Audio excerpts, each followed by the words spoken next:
We bring you the latest updates from the Pna Newsroom. The Philippine National Police reports no untoward incident during the first day of face-to-face classes today. PNP Chief Police General Rodolfo Azurin Jr. said the situation in schools is so far so good. He said he expects security to stay the same in the coming days. Meantime, Azurin told PNP personnel to maintain police visibility around schools. Meanwhile, the Metropolitan Manila Development Authority, or MMDA, reported that traffic was manageable in Metro Manila during the opening of classes. However, traffic buildup was heavy at La Salle Green Hills in Ortigas Avenue and Ateneo de Manila University in Quezon City.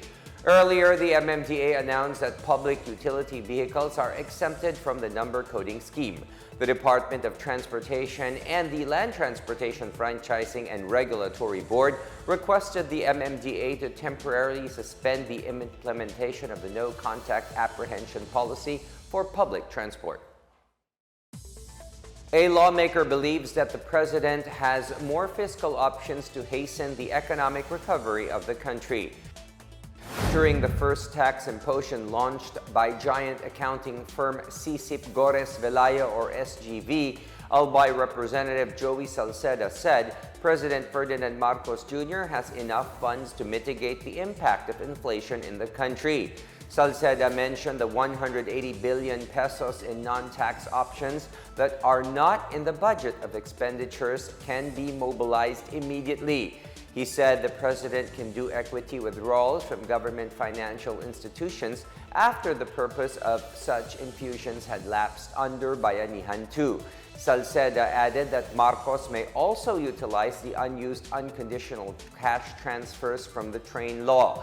The proceeds from the purchased bunk gas from the Malampaya field to the Ilihan power plant and the sale from the now-defunct Legazpi domestic airport. Salceda also suggests that Marcos can undertake a cash sweep similar to what former President Rodrigo Duterte did when he privatized casinos under PAGCOR in 2019.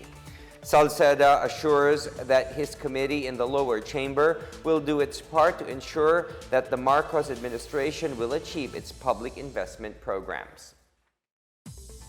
Meanwhile, the Marcos administration has submitted to Congress its first budget proposal for 2023 worth 5.26 trillion pesos, or nearly 5% higher than this year's budget. Budget Secretary Amena Pangandaman said the administration's proactive and resilient budget will prioritize education, infrastructure, development, health, agriculture, and social safety nets. Education would get the biggest funding at 852 billion pesos. The budget for agriculture and agrarian reform grew to 184 billion pesos.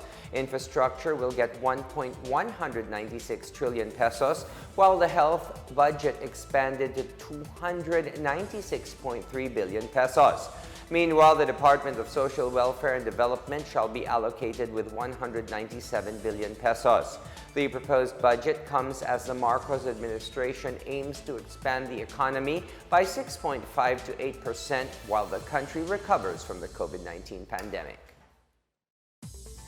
Another win against COVID-19 as OCTA research noted a 15% decrease in the number of cases in Metro Manila. In a tweet, OCTA research fellow Dr. Guido David said the one-week growth rate of new COVID-19 cases in Metro Manila has gone down to negative 15% as of August 21st, compared with negative 1% as of August 14. The reproduction number also decreased to 1.03 as of August 18, compared with 1.11% as of August 11.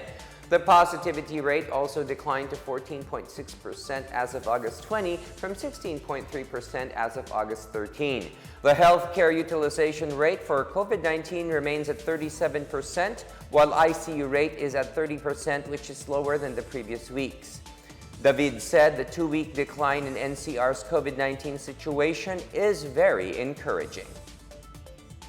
And that is the latest from the Pna Newsroom. Stay tuned for more updates on the biggest stories throughout the day. I am William Theo. Good day, everyone.